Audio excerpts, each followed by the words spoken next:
What's up, YouTube? Oh, wait. No, that's fine. Sorry. What's up, YouTube? So today we're here in Terry's studio, and I'm going to be conducting an interview of teaching English in Korea. Terry, who's actually an English teacher here in Korea before he became a full-time YouTuber. So he's going to give us a little more insight into the life as a teacher here. And you can check his channel out by typing TerryTV, or you can go in my description box down below. He actually conducts interviews and does reaction videos. Very interesting, very professional. So Terry, is there anything you want to say to my viewers right before we begin? Well, I think you've already said a lot. Professional, thank you so much. Yeah, guys, so basically I make reaction videos. Americans react. You might have seen some of my videos. Koreans react as well. Basically, if you want to come have a good time and see Americans reacting to Korean stuff and Koreans reacting to American stuff, as well as myself reacting to all kinds of stuff, be sure to drop by my channel. I'd love to see ya. Alright, you heard him. Go check it out. But now, without further ado, let's begin this video and let's find out more about teaching English here in Korea. Okay, first question. So Terry, can you give us a 60-second overall experience of teaching here in Korea? Alright, I only have 60 seconds? 60 seconds. Alright, I guess I gotta talk really fast. Yeah. Ready? Oh, was that go? Yeah. Okay. Alright guys, so basically I have to talk really fast. Teaching in English is a very fun job. It has a lot of ups and it has a couple of downs. First of all, probably one of the downs is that you have a lot of stuff that you have to get together before you actually come to Korea and start teaching. You have to get documents, you have to get apostils, you have to get transcripts, you have to get a lot of things. So definitely look up everything, make sure you have everything, get it all done a good 6 months before you even apply. Second thing, coming to Korea, make sure you have a valid passport, make sure you're not a criminal or you have no priors in any way, make sure you are able to enter the country. Once you have actually entered the country, it is not bad at all. The only bad thing and probably the worst thing about teaching English in Korea, according to me and some experiences I've had as well as friends, is that you never know what kind of school you're gonna get until you actually start working there. That is one of the things I always stress to people before they come and teach, is that do as much research as you can about the school that you're applying for, because in a way it's kind of like playing the lottery. You never know if you're going to get a good school or a bad school. There's no way for you to determine that until you actually go there, meet the director, meet your coworkers, meet the students, and actually spend some time there, and by the time you're already locked in.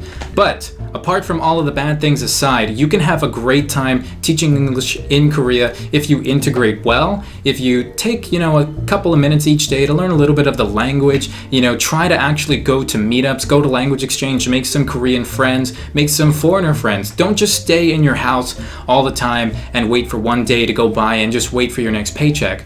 Korea is meant to explore, to have a good time, to interact with people, and overall get a cultural experience. There are plenty of ways to have that in Korea, so I hope that helped you guys even a little bit.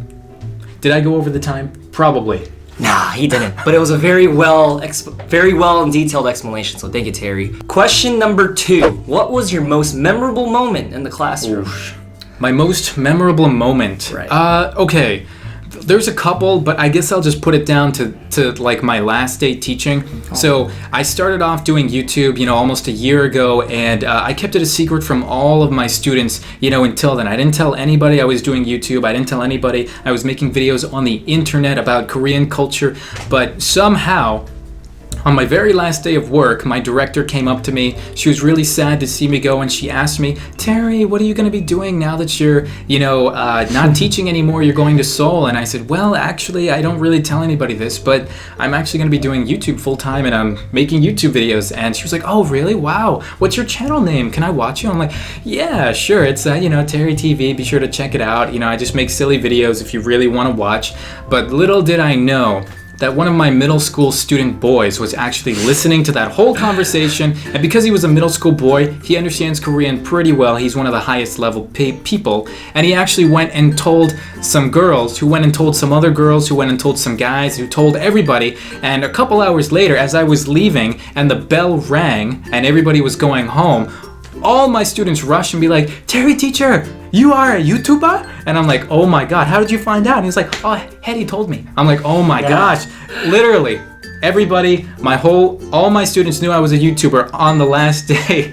So It was a very, very funny, very interesting experience. They all were really sad to see me leave. They were surprised, shocked, but overall, it was a good time. And some of them still leave me comments on videos here and there saying, "Terry teacher, I miss you," and stuff like that. It's really cute, but that was probably my most memorable experience in the classroom. Dang, the last day.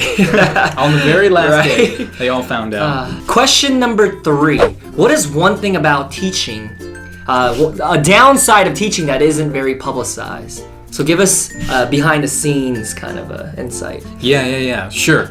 So, all right, I mean, there's a couple of downs that I think everybody has to deal with as being a Korean teacher, and some of them that, I experienced myself as well as, coworkers and friends of mine, is that being a foreigner, you don't always get looked at the same way as you would the fellow Korean teachers.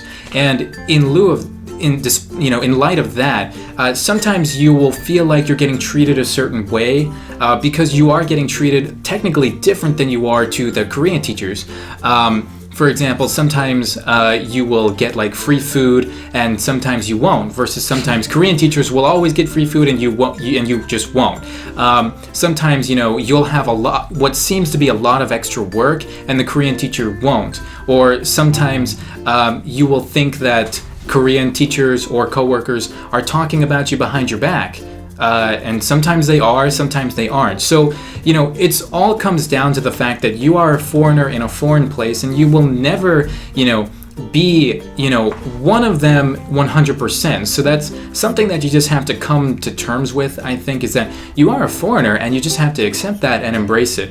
There are a lot of good things about being a foreigner. Like a lot of people will, look at you and be like, "Oh, wow, you look interesting. You look like someone that I want to talk to," So you tend to bring a lot of attention to yourself as a foreigner. Sometimes it's good attention, sometimes it's bad attention. For me, people just mostly try to figure out where I'm from, being half Korean.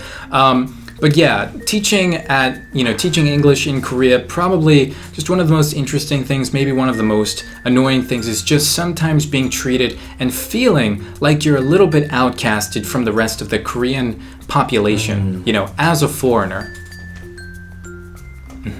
Question number 4. So Terry, how did you get into teaching English here in Korea? Like, what was the defining moment where you were like, "Hey, I want to go teach English in Korea"?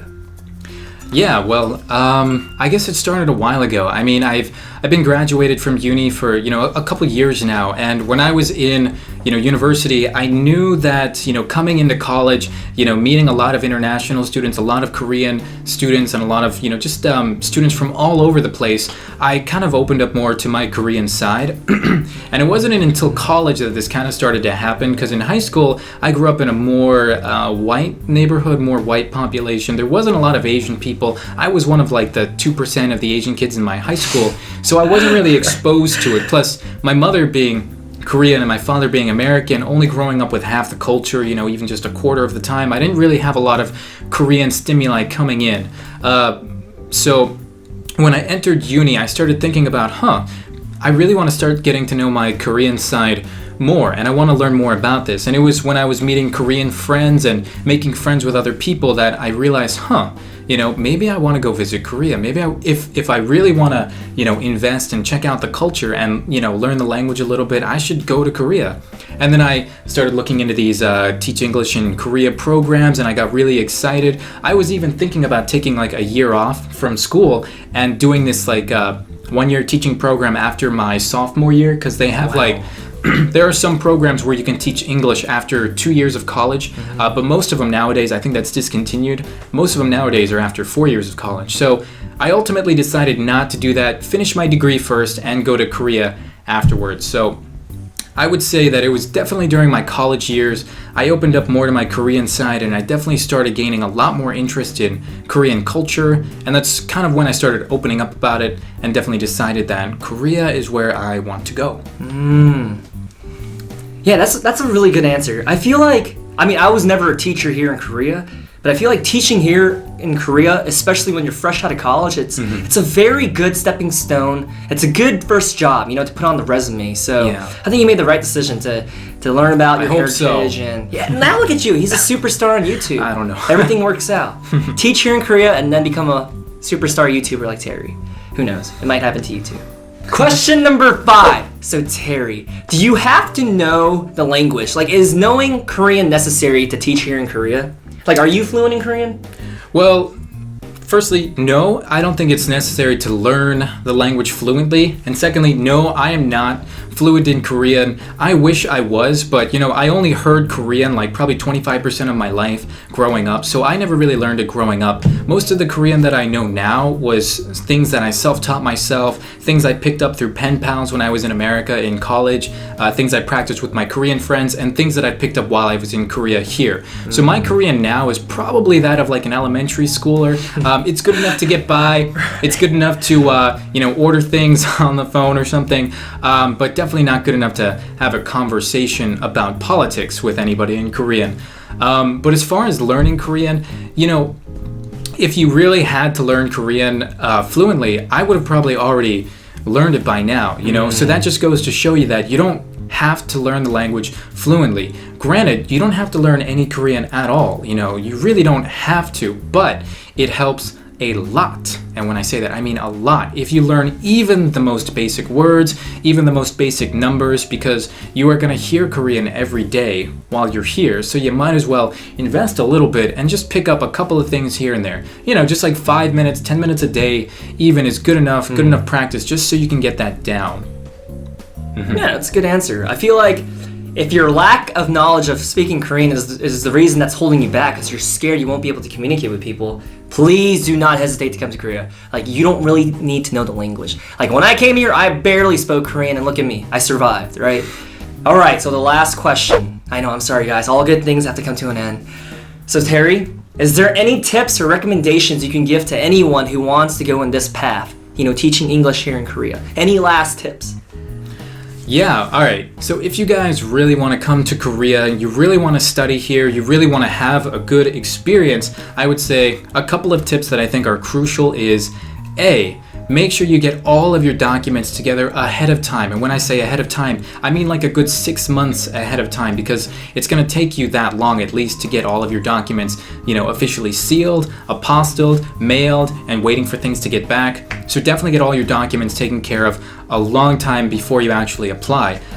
B, if you want to have a good time in Korea, definitely go to some language exchanges. I've talked about this in videos of mine, and you're not going to make friends if you don't go out and mingle with people. I mean, you might make friends here and there, you might make friends with your local grocery store person, because if you go there enough, but if you want to make good friends and you want to meet people, you have to go out there. So definitely go to language exchanges, meetup groups, find places near you that have places with Koreans and foreigners getting together, practicing the language, a place where you can make friends. And C, do some research on your school and your location before you actually apply. Because when people say, oh, I have a great school set up right next to Seoul, on the Seoul subway line, very close to Seoul, sometimes you'll actually find that if you Google that location, it's like 3 hours away from Seoul by the fastest subway. So when they say close to Seoul, sometimes recruiters are very overly exaggerating, they're just trying to get their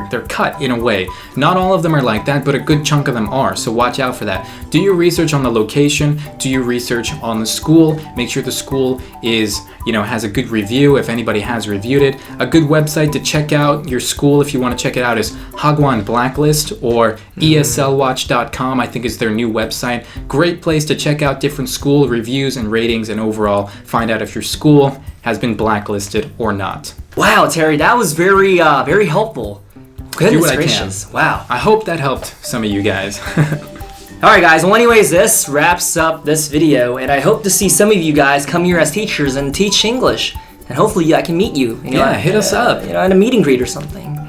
But anyways, hope you enjoyed this video. Please go check out Terry's channel if you want more fun videos. I'm not that fun. I know, I'm sorry. But if you want fun, I don't know what he's talking about. He's a ball of joy. Thanks for watching, guys. We'll see ya in the next video. Bye-bye. Woo! Hey y'all, just a quick reminder. Make sure that you turn on my channel notifications so that you're always early when a new video drops. Thank you. 안녕. Thank you for watching my video. If you don't want to miss out on more feel-good uploads to spread the love, then please subscribe. Also, follow me on Instagram for daily encouraging posts. And remember, let's be love. I believe in you.